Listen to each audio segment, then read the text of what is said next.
दो लोग थे जो आपस में बहुत मोहब्बत करते थे, फारूक और सोलेहा।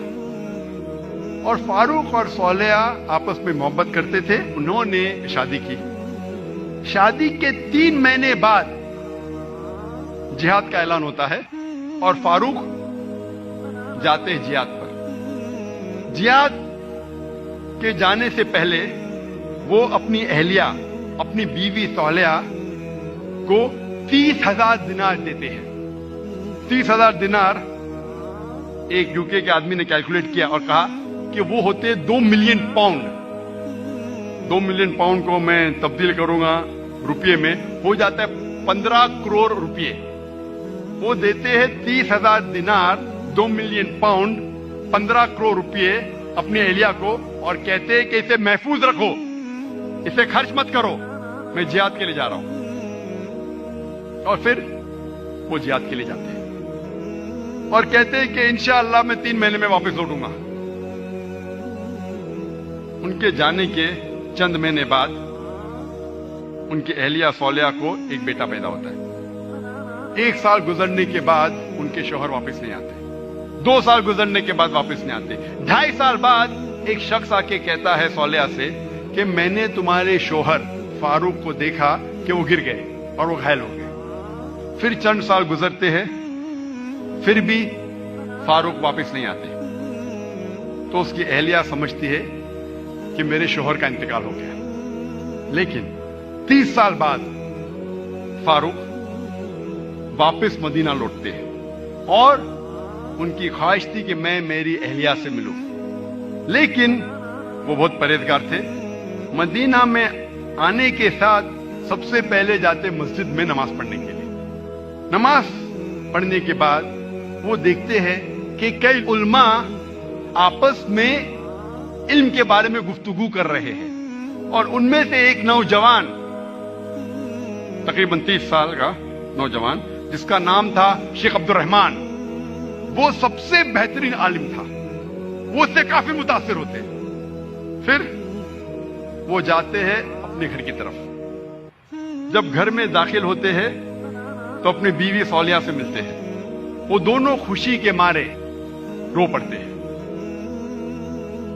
उसके बाद फारूक पूछता है कि मेरे 30,000 दिनार तो महफूज है ना, आपने उसे खर्च नहीं किए?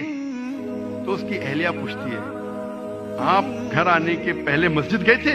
हाँ बिल्कुल सही, मैं मस्जिद गया था। वहां आपने उल्मा को देखा? हाँ मैं देखा। कैसे? बहुत अच्छे।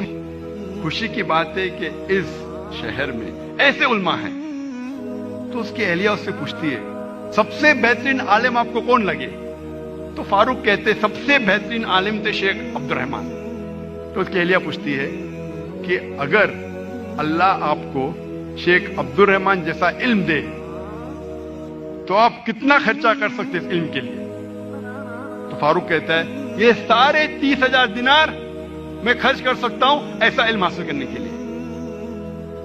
फिर उसकी बीवी पूछती है कि अगर आपका बेटा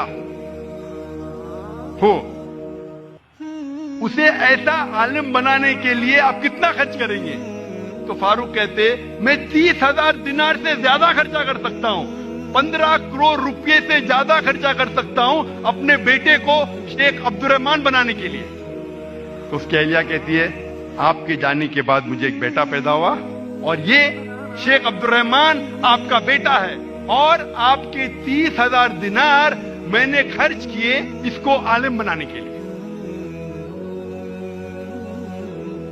आप सोच सकते उस वक्त बेटे को आलिम बनाने के लिए वालदा खर्चा करती है 30,000 दिनार, 2 मिलियन पाउंड, 15 करोड़ रुपए।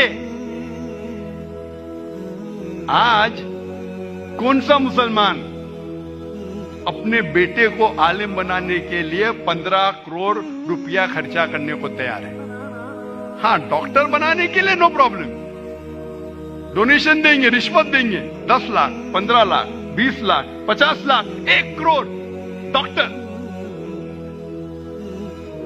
अमेरिका भेजने के लिए मेरा बेटा अमेरिका में पढ़ रहा है, 2 करोड़ खर्चा करेंगे, 3 करोड़ खर्चा करेंगे। क्यों? बेटा अमेरिका में पढ़ रहा है, स्टेटस। मैं ये जानना चाहता हूं कि कितने मुसलमान अपने बेटे को आलिम बनाने के लिए 15 करोड़ खर्चा करेंगे। तो ये मिसाल है वालदा की, किस तरीके से उन्होंने अपने बच्चों की परवरिश की।